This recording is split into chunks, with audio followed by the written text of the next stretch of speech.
உலகத்திலேயே தனக்கு எதிரான அத்தனை பேருமே பயங்கரவாதி என்கிற ஒரு முத்திரையை அமெரிக்கா இதுவரைக்கும் குத்தி கொண்டிருந்தது. அமெரிக்காவையே பயங்கரவாதி என்று சொல்லி நெஞ்ச நிமிர்த்தி விரல் நீட்டி சொல்ல முடியுமான ஒரே ஆட்களாக பாரசீகர்கள், ஈரானியர்கள் இருக்கிறார்கள் என்கிற செய்திகள் இதனூடாக வெளிப்படுகிற அதே நேரம் ஹொர்முஸ்ல இருந்து கச்சா எண்ணெய் ஏற்றிக்கிட்டு போறதாக இருந்தாலும் சரி, ரெட்சியில போறதாக இருந்தாலும் சரி, சீனாவினுடைய கப்பல்களுக்கு எந்த தடைகளையும் எந்த பிரச்சனைகளையும் அவர்கள் உண்டாக்கவில்லை. அது ஹவுதி உண்டாக்கல, ஈரானும் உண்டாக்கலங்கிறது தெரியும். ஈரான் உண்டாக்கலன்னா ஹவுதிஸ் உண்டாக்க மாட்டாங்க என்பது வெளிப்படையானது. எனவே சீனாவினுடைய ஆதிக்கத்திற்கு வழிவிடுகிறார்கள். அமெரிக்காவுக்கு ஆதரவானவர்கள் அமெரிக்கர்கள் ஆகிய யாராக இருந்தாலும் அவர்களுக்கு அனுமதி கிடையாது என்பது வெளிப்படையாக தெரிகிறது.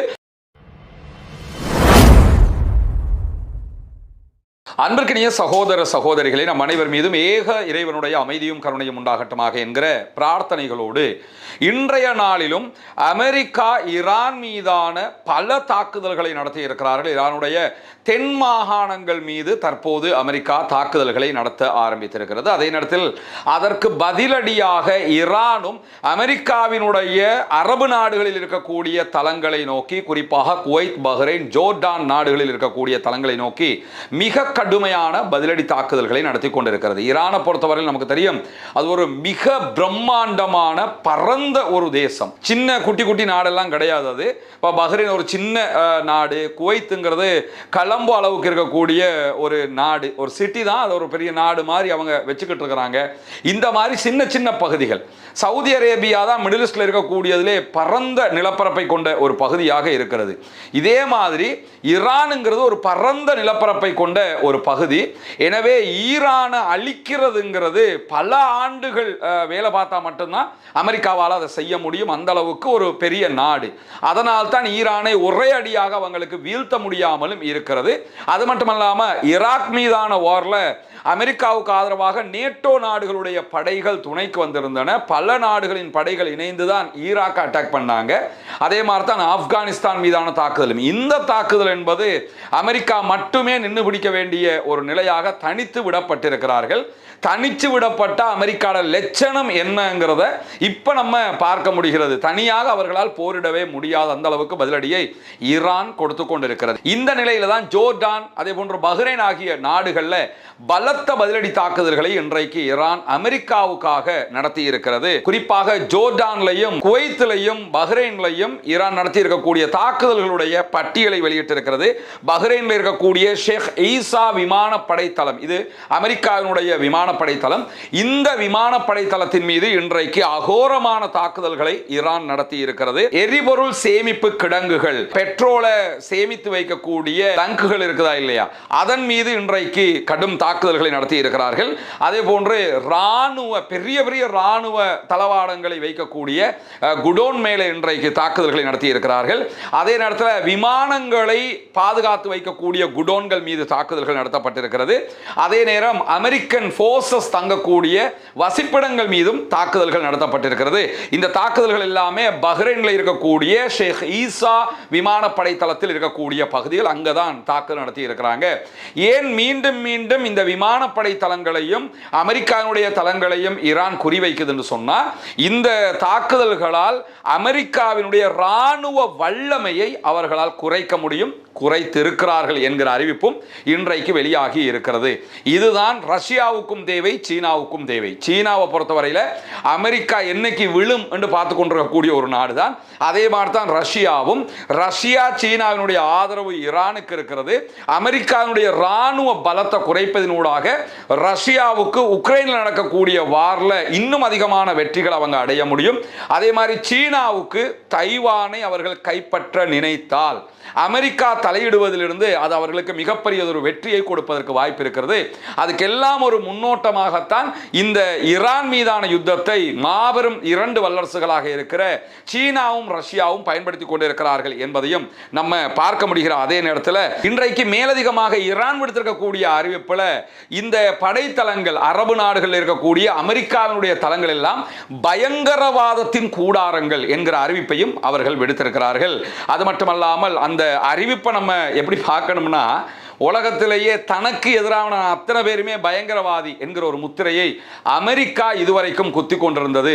அமெரிக்காவையே பயங்கரவாதி என்று சொல்லி நெஞ்ச நிமிர்த்தி விரல் நீட்டி சொல்ல முடியுமான ஒரே ஆட்களாக பாரசீகர்கள், ஈரானியர்கள் இருக்கிறார்கள் என்கிற செய்திகள் இதனூடாக வெளிப்படுகிற அதே நேரம் ஜோர்டான்லையும் இன்றைக்கு கடும் தாக்குதல்களை முன்னெடுத்திருக்கிறது ஈரான். பதிலடி தாக்குதல்களை ஜோர்டானில் இருக்கக்கூடிய அல் அஷ்ராக் அமெரிக்க விமானப்படை தளத்தில் இருக்கக்கூடிய விமானங்களை பாதுகாத்து வைக்கிற குடோன்கள் மீது தாக்குதல்கள் நடத்தப்பட்டிருக்கிறது. தெளிவாக நினைவில் வைத்துக் கொள்ளுங்கள், ஜோர்டான்ல தான் F-35, F-15 வகையான விமானங்களை எல்லாம் பாதுகாப்புக்காக வைத்துக் கொண்டிருக்கிறது அமெரிக்கா. அந்த தளங்களை நோக்கித்தான் தொடர்ந்து தாக்குதல்களை நடத்துகிறது ஈரானுடைய IRGC. அதே போன்ற விமானங்களை பராமரிக்கக்கூடிய குடோன்கள், அதே நேரம் அமெரிக்கன் போர்சஸ் தங்கக்கூடிய வசிப்பிடங்கள் மீதும் ஈரான் இன்றைக்கு தாக்குதல்களை நடத்தி இருக்கிறது. நேற்றிரவு ஈரான் மீது நடத்தப்பட்ட தாக்குதல்களுக்கு பதிலடியாகத்தான் இந்த தாக்குதல்கள் நடத்தப்படுகிறது என்பதை ஈரான் இன்றைக்கு தெளிவுபடுத்தி இருக்கிறார். அதே நேரம் நேற்றிரவு அமெரிக்காவினுடைய தாக்குதல்கள் ஈரானின் தென் மாகாணங்களில் மிக கடுமையாக நடத்தப்பட்டிருக்கிறது என்கிற செய்திகளையும் ஈரானுடைய ஃபார்ஸ் நியூஸ் ஏஜென்சி இன்றைக்கு விடுத்திருக்கக்கூடிய செய்தியில் நம்ம பார்க்க முடியும். தெற்கு மாகாணங்களாக இருக்கக்கூடிய சிஸ்தான், பலுசிஸ்தான், அதே போன்று குசஸ்தான் உள்ளிட்ட மாகாணங்கள் மீது தாக்குதல்கள் நடத்தப்பட்டிருக்கு. இந்த தெற்கு மாகாணங்களாக இருக்கிற சிஸ்தான், பலுசிஸ்தான் எல்லாமே ரொம்ப மற்ற நாடுகளுடைய பார்டர்களாக இருக்கக்கூடிய பகுதிகள். அந்த பகுதிகள் மீது தாக்குதல்கள் நடத்தப்பட்டிருக்கு. அதே போன்று 7 ஈரானிய மாகாணங்களை அமெரிக்கா நேற்று குறிவைத்து தாக்குதல் நடத்தி இருக்கிறது. 7 இடத்துல அட்டாக் பண்றாங்க. இது 7 மாகாணங்கள் தேர்வு செய்து அட்டாக் பண்ணிக்கிட்டு இருக்கிறாங்க. எல்லா பகுதியையும் நாங்கள் அடிக்கிறோங்கிறத காட்டுறதுக்காக தான் அவங்க பண்றாங்களே தவிர அதனால ஈரானுக்கு அப்படியே ஈரான் ஓஞ்சி போச்சு, ஆட்சி கவர்ந்து அந்த மாதிரி ஒரு நிலைமை கிடையாது. அவங்க 7 மாகாணங்களில் தாக்குதல்களை நடத்தி இருக்கிறார்கள். குசஸ்தானில் இருக்கக்கூடிய அஹ்வாஸ் நகரத்தில் நடத்தப்பட்ட தாக்குதல்களில் 4 அப்பாவிகள் கொல்லப்பட்டிருக்கிறார்கள் என்கிற செய்திகள் வெளியாகி இருக்கிறது. இந்த தாக்குதல்கள் எல்லாமே அமெரிக்கா தன்னுடைய தாக்குதல்களை தெற்கு மாகாணங்களுக்கு அப்பால் விரிவுபடுத்துகிறது என்பதை நம் உணர முடியும் என்று சொல்லி இன்றைக்கு அல் ஜசீரா விடுத்திருக்கக்கூடிய செய்தியில் நம்ம பார்க்க முடியும். மத்திய மார்கசி பகுதிகளில் தாக்குதல்களை நடத்துகிறார்கள். அதே போன்று யசித், ஸ்பஹான் மாகாணங்களிலையும் அமெரிக்கா தாக்குதல்களை நடத்துகிறார். அதே நேரத்தில் மேற்கு பகுதிகளில் இருக்கக்கூடிய லொரஸ்தான் பகுதிகளிலையும் அமெரிக்கா தாக்குதல்களை நடத்தி இருக்கிறது. தெற்கு பகுதிகளில் இருக்கக்கூடிய ஃபார்ஸ் மாகாணத்தையும் அவைகள் குறிவைத்திருக்கின்றன என்கிற செய்திகளை நம்ம பார்க்க முடியும். இப்படி ஈரான் அமெரிக்கா குறிவைக்கிற அதே நேரம் அமெரிக்கா பதிலுக்கு ஈரானிடமிருந்தும் வாங்கிக் கொள்கிறது, வாங்கி கட்டிக் கொள்கிறது என்கிற செய்திகளை நம்ம பார்க்க முடியும். இன்றைக்கு நடந்திருக்கக்கூடிய மிக முக்கியமான தாக்குதல்களாக இவை இருக்கக்கூடிய சூழல்ல சவுதி அரேபியாவில் இருந்து எண்ணெயை ஏற்றிக்கொண்டு செல்கிற கப்பல்கள் மீது தாக்குதல்களை நடத்துவோம் என்று தொடர்ந்து ஹவுதீஸ் அறிவிச்சு வர்றாங்க. நேற்று காலையில் 2 கப்பல்கள் சவுதி அரேபியாவுடைய சூப்பர் டேங்கர்கள் மேல ஹவுதீஸ் அட்டாக் பண்ணி இருந்தாங்க என்கிற செய்திகளையும் நம்ம பார்த்திருந்தோம். ஒரு அட்டாக் ட்ரோன் அட்டாக் ஆக இருந்தது. இன்னொரு அட்டாக் வந்து ஏவுகணை தாக்குதல், க்ரூஸ் ஏவுகணை தாக்குதல், கப்பல்களையே தாக்குறதுக்கு பயன்படுத்துகிற ஏவுகணை தாக்குதல்கள். இந்த மாதிரி தாக்குதல்களை அவங்க நடத்தி இருந்தாங்க. அதே நேரத்தில் நேற்று நம்ம மதிய நேரம் விடுத்திருந்த ஒரு வீடியோவில் சொல்லியிருந்தோம், 2 கப்பல்கள் பயணித்துக் கொண்டிருக்கின்றன. அந்த 2 கப்பல்களும் பயணத்தை தொடருமா இல்லையா, அதன் மீது ஹவுதீஸ் அட்டாக் பண்ணுவாங்களா இல்லையாங்கிறத கண்காணிக்க வேண்டிய நிலைமைக்கு தள்ளப்பட்டிருக்கிறது. ராய்ட்டர்ஸ் இப்படி ஒரு செய்தியை வெளியிட்டிருக்கிறது சொல்லியிருந்தோம். நேற்று இரவு நம்முடைய வீடியோவில் பேசும்போது அந்த 2 கப்பல்கள் மீதும் தாக்குதல்கள் நடத்தப்பட்டிருக்கிறது என்கிற செய்திகளை சொல்லியிருந்தோம். அதில் ஒரு சின்ன திருத்தம் என்னன்னா, அந்த 2 கப்பல்கள் மேலையும் ஹவுதீஸ் அட்டாக் பண்ணல, அது ரெண்டுமே சேஃபாக வெளியேறிட்டாங்க. புதிய 2 கப்பல்கள் மேல தான் ஹவுதீஸ் அட்டாக் பண்ணி இருக்கிறாங்க என்கிற செய்திகள் வெளியாகி இருக்கிறது. ஹவுதீஸ் அட்டாக் பண்ணாம விட்ட 2 கப்பலுமே சீனாவுக்குரிய கப்பல்கள். ஒன்று மட்டும் தெரியுது, அந்த பகுதிகளில் யாரோட ஈரான் சண்டை பிடித்தாலும், ஈரானுக்கு ஆதரவானவர்கள் யாரோட சண்டை பிடித்தாலும் சைனாவுக்கு ஆதரவாக இருக்கிறார்கள் என்பது மட்டும் வெளிப்படையாகவே தெரிகிறது. அந்த 2 சூப்பர் டேங்கர்களும் சைனாவுக்குரிய கப்பல்கள். அந்த சைனாவுக்குரிய கப்பல்கள் மேல அவர்கள் தாக்குதல் நடத்தவில்லை. குறிப்பாக சிங்கப்பூர் கொடியை ஏந்திய VLCC சின்லாங் யாங் என்கிற கப்பல், இந்த கப்பல் சீனாவுக்கான சூப்பர் டேங்கர் கப்பல். சிங்கப்பூர் கொடியோட போனாலும் சீனாவுக்கு தான் அவங்க க்ரூட் ஆயில ஏத்திக்கிட்டு போறாங்க. எனவே அவங்க அந்த கப்பல் மேல ஹவுதீஸ் அட்டாக் பண்ணல. அதே மாதிரி சீனாவினுடைய கொடியையே ஏந்தி கொண்டு போன அதே VLCC என்கிற கப்பல், இது காஸ்மியூ லேக் என்கிற கப்பல், இந்த கப்பல் மேலையும் அவங்க எந்த அட்டாக்கும் பண்ணல. 2 கப்பலும் சேஃப்டியாக போயிருக்கிறாங்க. இந்த 2 கப்பலும் பாபல் மந்தப எந்த ஒரு பிரச்சனையும் இல்லாம கடந்திருக்குது. ஹவுதீஸ் அவங்க மேல கை வைக்கல. 2 கப்பல்லையுமே இருந்தது சீனாவினுடைய பணியாளர்கள் தான் என்பதை டிரான்ஸ்மீட்டர்கள் மூலமாக நாங்கள் தெரிந்து கொண்டோம் என்று ராய்ட்டர்ஸ் ராய்ட்டர் செய்தி நிறுவனம் தெரிவித்திருக்கிறது. எனவே கப்பல் சீனாவுக்குரியது, கப்பலில் இருந்தவங்க சீனாவை சேர்ந்தவர்கள். சீனாவினுடைய கப்பலை ஹவுதீஸ் கை வைக்கல, சீனா அல்லாத மற்ற நாடுகளுடைய கப்பலை கை வச்சிருக்காங்க, அட்டாக் பண்ணிக்கிட்டு இருக்காங்கிறது தெரியுது. இந்தியாவுடைய கப்பல் மேலையும் அட்டாக் பண்ணியிருக்கிறாங்க. இந்த 2 கப்பலும் சேஃப்டியாக போயிடுச்சு. நேற்று இரவு நம்ம தாக்குதலுக்கு உள்ளானதாக சொல்லப்பட்ட 2 கப்பலும் சீனாவுக்குரிய கப்பல்கள் இல்லை என்பதை புரிந்து கொள்ள வேண்டும். அது மட்டுமல்லாமல் இன்றைக்கு மேலதிகமாக இன்னொரு செய்தி வெளியாக இருக்கு. ஹொர்முஸ் ஜலசந்தியில இருந்து நேற்றைய தினம் ஒரே ஒரு கப்பல் வெளியேறி இருக்கிறது. ஹொர்முஸ்ல போகிற எல்லா கப்பல்களுக்கும் நாங்க அட்டாக் பண்ணுவோம்ங்கறாங்க ஈரானியர்கள். அதனால எந்த கப்பலுமே போகல. ஹொர்முஸ் பிரச்சனை வந்ததுல இருந்து ஆக குறைவாக வெளியேறிய கப்பல் நாள் வந்து நேற்றைய தினம் தான் ஒரே ஒரு கப்பல் தான் போயிருக்குது. இந்த கப்பலும் யாருக்கு சொந்தமானதாக இருக்குதுன்னு சொன்னா சீனாவுக்கு சொந்தமான கப்பலாக இருக்குது. நியூ ஜெயண்ட் என்கிற ஒரு கப்பல்.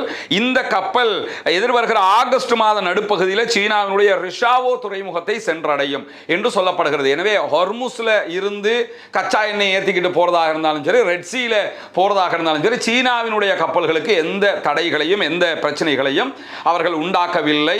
அது ஹவுதீஸும் உண்டாக்கல, ஈரானும் உண்டாக்கலங்கிறது தெரியும். ஈரான் உண்டாக்கலன்னா ஹவுதீஸ் உண்டாக்க மாட்டாங்க என்பது வெளிப்படையானது. எனவே சீனாவினுடைய ஆதிக்கத்திற்கு வழிவிடுகிறார்கள். அமெரிக்காவுக்கு ஆதரவானவர்கள் அமெரிக்கர்கள் ஆகிய யாராக இருந்தாலும் அவர்களுக்கு அனுமதி கிடையாது என்பது வெளிப்படையாக தெரிகிறது. எனவே சவுதி அரேபியா இனிமேல் எண்ணெய் விற்பதாக இருந்தால் சீனாக்கு மட்டும் விற்கலாம், ரஷ்யாவுக்கு விற்கலாம், வேற எந்த நாடுகளுக்கும் விற்க முடியாது. வித்தா அடிப்பாங்கிறது தெரியுது. மேலதிகமாக அவங்க எடுத்துக்கிட்டு போகணும்னா சவுதி அரேபியாவில இருந்து பெட்ரோலியத்தை ஏற்றிக்கிட்டு அவங்க சுயஸ் கால்வாய் வழியாக வெளியேறி நம்பிக்கை முனையை தாண்டி ஆப்பிரிக்காவை சுத்தி தான் போய் பிசினஸ் பண்ணணும். அது கால விரயம், நேர விரயம், பண விரயத்தை உண்டாக்கும். எனவே அது மிகப்பெரிய அழுத்தமாக சர்வதேச நாடுகளுக்கு மாறிவிடும். இன்றைக்கு இதுவரைக்கும் வெளியாக இருக்கக்கூடிய மிக முக்கியமான செய்திகளுடைய தொகுப்பாகத்தான் இதை உங்களுக்கு தந்திருக்கக்கூடிய உண்மை செய்திகளை உடனுக்குடன் உங்களோடு பகிர்ந்து கொள்வதற்கு தயாராக இருக்கிறோம். நன்றி உறவுகளே. இது போன்ற வீடியோகளை பார்வையிட சுந்தூஸ் முகமது இம்தியாஸ் என்ற யூடியூப் சேனலை சப்ஸ்கிரைப் செய்யும்.